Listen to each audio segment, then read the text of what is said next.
Welcome back. You're still tuned in to News and Views, and it's time for our hashtag Africa Focus feature. This is a part of a show where we look at some of the biggest stories on the African continent. And this time around, we're not going too far, we're just going next door, north of the Limpopo River. And we'll be looking at Zimbabwe, where there seems to be a political storm that is brewing, one that is fundamentally could potentially reshape the country's democratic future. Proposals linked to the ruling ZANU-PF are raising alarm bells with moves that could scrap or even delay direct presidential elections. And I think most concerning, extend President Emmerson Mnangagwa's time in power beyond constitutional limits. Supporters argue it's about stability and economic continuity. Critics warn that it could mark a decisive shift away from electoral democracy in Zimbabwe, entrenching power at a time when opposition politics are already fragmented and weakened. So we asked the question this morning: is Zimbabwe reforming its political system or retreating away from democracy? And we're joined by Zimbabwean academic, historian, and human rights advocate Brian Raftopoulo. I just love my bearings there for a moment. Is joining us via our virtual platform. Brian, thank you so much for joining us. Welcome to News and Views. I really appreciate you giving us your time. Thank you, and thank you for having me on your show. The pleasure's all ours, Prof, and I think we'll jump right into it. Looking at some of the proposals at their core, do you think these changes are feasible? Do you think they would amount to electoral reform in Zimbabwe, or are they fundamentally about restructuring Zimbabwe's democracy, as many are suggesting? These reforms are about consolidating authoritarianism of the ruling party. There's been a long history of problematic democratization in Zimbabwe, and this latest amendment, constitutional amendment, particularly clauses 3 and 4, which wants to extend the term of the president from 5 to 7 years, and where the president then gets elected by a parliament which is largely controlled by the ruling party. This will effectively consolidate what has become a resurgent authoritarian rule under Emmerson Mnangagwa. And I think it sends a terrible signal, not only to the region, but to the continent and to the whole of the global north as well, that what we're seeing is not only a consolidation of authoritarian rule, but in the context where the opposition has been systematically dismantled, where new NGO bills and PVO laws are curtailing the activities of civil society and placing them under the control of the state. And we're seeing the democracy debate at its most extreme and its most problematic since 1980. Very, very concerning indeed. And I was just looking at, the two proposals here, and the one that seems to be slightly more feasible than the other is the term extension for current President Emmerson Mnangagwa. How's the conversation around that? Because he came out, I think it was mid last year, that he won't be, looking for a second term. He wants to step down, but there seems to be a 360 change around his ambitions. The conversation around him remaining in power for longer seem to be gaining steam. Absolutely. And the thing about these amendments is, according to section 328.7 of the existing constitution, which was approved by 94.5% of the voters in 2013, these amendments cannot be made without first going through parliament and then going for a referendum. That's according to the current constitution. What they're trying to do here, they've set up what's supposed to be 90-day consultations. We've already had 4 days of absolute chaos, violence, bribery, selection of who can speak at those hearings.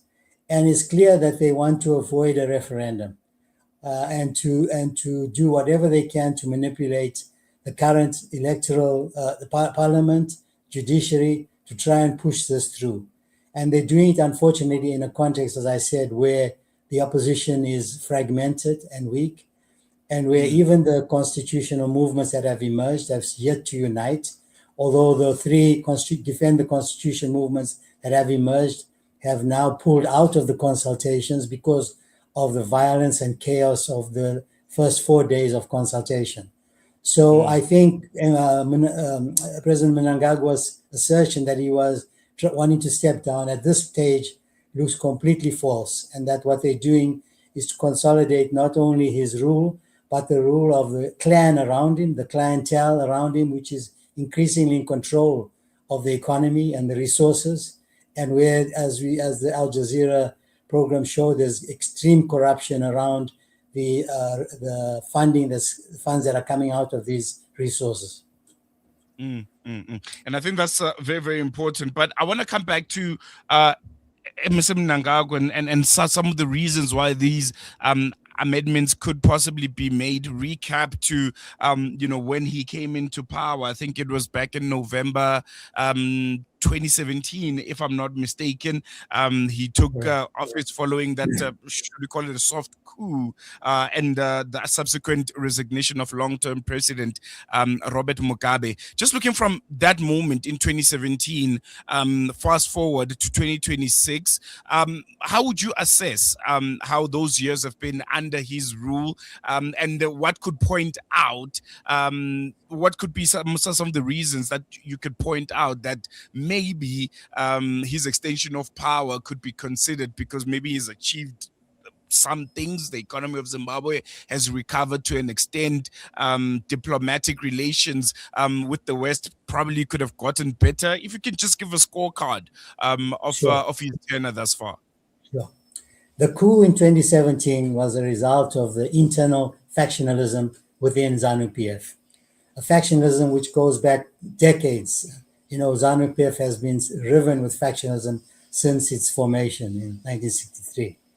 And one of the things that came out of that coup was that there was this supposed agreement between Mnangagwa and his vice president Chiwenga, who led the coup, that Mnangagwa would serve his 2 terms and then step down and allow Chiwenga to come in. Increasingly, Mnangagwa has showed that he's not going to do that. He has replaced people close to Chiwenga in the military. His plan is bringing now, according to the new amendment, he will be allowed to appoint 10 new senators, most likely to be family members. And what we're seeing is a consolidation of one faction around Mnangagwa against other factions within ZANU-PF. And not only about a consolidation of a faction, but consolidation of his own clan and family around the accumulation of wealth that's taking place there. So what he's achieved very little in terms of both democratization and terms of the economy. Sadly, the authoritarianism that he's pushing is taking place in a global context where democracy is on the decline. We see what's going on, the genocide in Gaza, the lack of the kind of falling of the democratic mode in the US and other Western countries, the rise of the global right. So he's doing this in a context where he says to Western leaders who try to talk democracy to him, who are you to talk to me about democratization when you yourselves are undermining that very form of democracy which you're trying to preach to the rest of the world. Regionally, within SADC as well, we've seen very little response. The 2023 election was condemned by SADC because of its lack of legitimacy for all kinds of reasons, but nothing followed that. And we're seeing the liberation movements in SADC in an increasingly problematic situation with regards to democratization. So Mnangagwa's move is taking place within a regional and global context where he feels he can get away with the resurgent authoritarianism which we are seeing now. And I want to come back to that point because I think it's very, very important, especially from a South African's point of view, the regional and continental implications of this move. For a very long time, Zimbabwe, not a long time rather, but I think in a short period, it was seen as a barometer for governance trends in Southern Africa. What message do you think these amendments could send to the rest of the region, considering some of the things that you've mentioned, the liberation movements in the SADC region being increasingly under pressure. We saw what's happening in Mozambique and Namibia also, where there seems to be a shift, a move away from these liberation movements, because to be honest, they haven't really done well since the early 90s and their emergence. The message that this sends to the rest of SADC, what do you think that is? And should there be more action, especially from bodies like the Southern African Development Community? Should they be more assertive when it comes to treating some of these matters? The message you're sending is that in countries where liberation movements have taken place and where the military is central, such as Zimbabwe and Mozambique, that they feel they can do whatever they want because the military is central to the form of rule, and that they can get away with it because SADC as a body is fairly weak in terms of its structures, its capacity, and SADC really only moves when a country takes a lead on certain issues, as South Africa did in the GNU period. But of course, even countries like South Africa now are facing their own internal challenges. The ANC itself is facing its own internal challenges. The difference here in South Africa is that the military has not played that central role that we've seen in Zimbabwe and South Africa. And therefore, the debate here is still promising. But what they must be guarded against is ensuring that Mnangagwa's message doesn't become the normality for liberation movements who say that they have a right, because of the liberation legacy, to rule indefinitely and to do whatever they want to existing constitutions to ensure that. Because that, as I said, will push the democracy debate very seriously into the past, almost into the colonial past. And that we don't want to see. Most definitely. What would you say is the mood currently in Zimbabwe? What's the public mood? How are people feeling? Is there resistance of any kind? Is the mood apathy, or maybe just a quiet acceptance of the status quo? Well, there's been a lot of opposition to this bill, from not only from defend the constitution movements, but from former political opposition parties, from trade unions, from churches, even from war veterans who have spoken out against this. And so there is a movement growing to say this is unconstitutional and we don't want it. The unfortunate thing is that civil society is at its weakest really in the post-colonial period because of the loss of funding, because of the Trump position on USAID issues, because of the legislation in place, which puts civil society groups under increasing scrutiny and control of the state, and which can get them effectively nullified and in fact jailed, as we've seen journalists being jailed, civil society activists also under threat. And so it's a time where even there's a growing voice emerging. It's a time where the opposition is at its weakest. Civil society is feeling very under stress and defensive, doesn't want to speak out because of the PVO bill, which can effectively get them under control and put out of action. Very, very concerning state of affairs indeed, Prof. Thank you so much for joining us. This is a story that we'll continue to monitor quite closely, and I hope we chat again soon. Thank you very much. There you go. That was Professor Brian Raftopoulo unpacking, I think, a very, very critical moment for democracy in Zimbabwe, as the country is now grappling with proposals that could, in the most simplest of terms, redefine how power is being contested and how it is being retained. And I think as South Africans is one that we need to look at quite closely because, as I mentioned, when Zimbabwe sneezes, South Africa catches a flu. Two peas in a pod.